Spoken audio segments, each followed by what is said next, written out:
specifically using criteria based on information provided directly by the user or by observation of their browsing patterns while they were logged in. Big Brother's watching. Also by keywords in their posts, general demographics of the friends with which they interacted most often, and so forth. The goal was to show users advertisements by which they would be most likely to Figured respond. out, holler that up, kitty. For example, if you told Facebook that you were male, 40-something and married, At least we and know then it's later available. posted your Facebook status that you were looking for a florist where you can buy roses at 10 p.m. on a weeknight, Facebook might choose to show you an advertisement for divorce lawyers.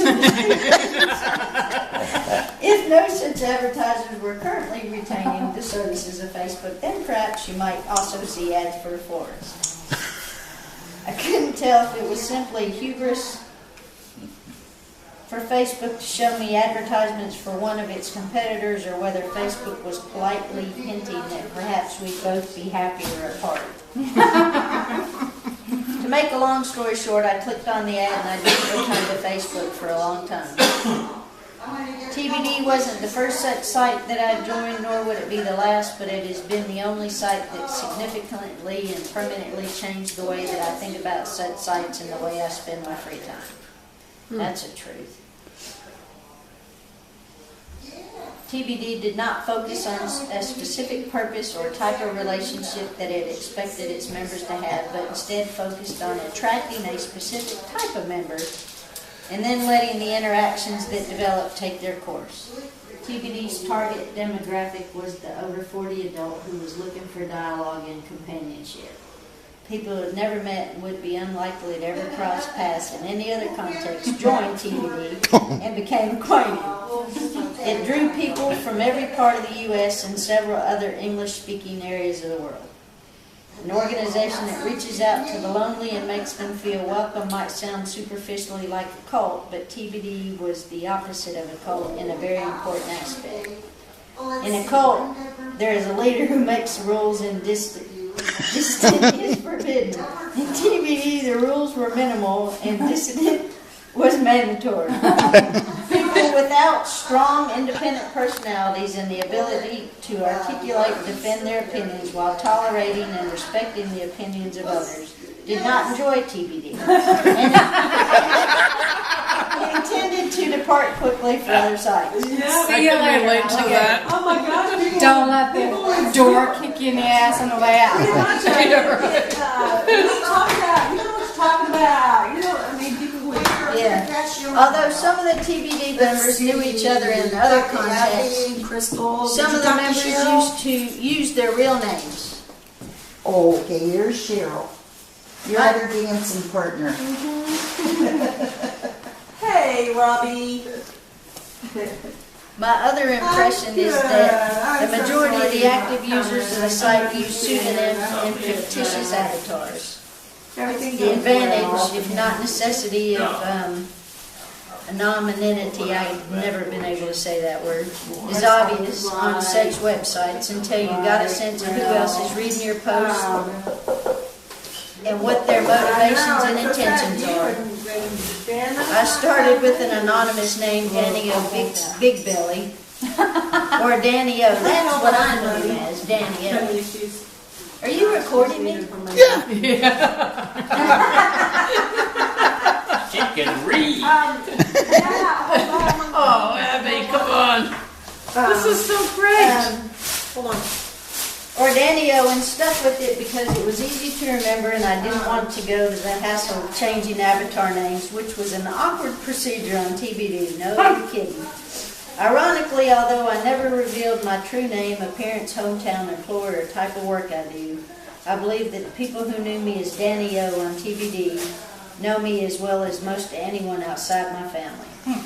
Although I quickly felt that I'd established a connection with several of the people I'd met on TBD, I also knew that purely online friendships can be difficult to gauge, just as some people can behave very badly when given, being anonymous and a large audience. Other people or sometimes the same people find it as easy to be friendly, well-mannered, simply hide their true opinions behind a veneer of politeness as long as there's nothing real at stake. I was curious to meet the people I'd met on TBD in a real-world setting and see whether these relationships could survive a face-to-face conversation. So I organized several dinners and invited any TBD members living near Boston to attend. He's in Boston? To my surprise and delight, people came from hundreds of miles away to meet each other, and everyone had a great time. Instead of being disappointed to discover that we weren't all as charming and witty in real life as we were online, we were only disappointed that we hadn't planned to get together sooner. Within TBD, there were a number of different groups formed by self-organizing and self-regulating clusters of users and topics, each with its own style of interaction and topics of discussion. Users were free to wander from one group to another, but most tended to stay within a relatively small number of groups. In my case, I would have spent more time exploring new groups if I had the free time, but since my free time was limited, I tended to spend most of it in a few groups where I'd become familiar with the local inhabitants and customs. My favorite area was the front page, where the discussions were seen by the most viewers and tended to be the most fast-paced and fostered interaction with the greatest number of people. Several of the popular areas had a question-oriented format. Anyone could post a question and anyone could answer, including the asker. Some of the questions were practical requests for factual answers, while others were more open-ended, thought-provoking, and intended to spur discussion. Some were intended to be humorous, while others raised deep philosophical questions that sparked debates that last for months. The news transcripts grew to over 100 pages of dense text. I found that writing short essays to answer the questions or to build on the answers of others was habit forming. It was a style of writing that appealed to me because the range of possible approaches to the questions, a quick, off-the-cuff answer written in the morning while I should have been helping my wife get our children ready for school, or a thoughtful, structured essay written in the evening after mulling over a question during the quiet moments of the day. Some of the more interesting questions became the topics of blog entries, which then evolved into chapters of this book. TBD only lasted a few years before the company that ran the site went out of business and the site was closed. Although I don't know the details of the business aspects of the site, I'm certain that the failure wasn't due to any lack of enthusiasm among its members. The popularity and vitality of the site continued unabated until the bitter end, including many discussions about how we might somehow save the site. Today, there are still several active sites where refugees from TBD dysphoria gather, reminisce about old times, and attempt to recapture the chemistry of the original TBD. A few months before I learned that TBD was going to close, I visited San Francisco on business. Realizing that my hotel was only a few blocks from the offices of TBD, I sent TBD CEO, in parentheses, who I only knew from our interaction on the site, an email saying that I'd be in town and I'd hope to meet her and some of her colleagues face to face. She invited me to visit for lunch. We ate takeout Szechuan food off paper plates, tech startup style, with most of the rest of the TBD staff in an open office space TBD shared with another fledgling company.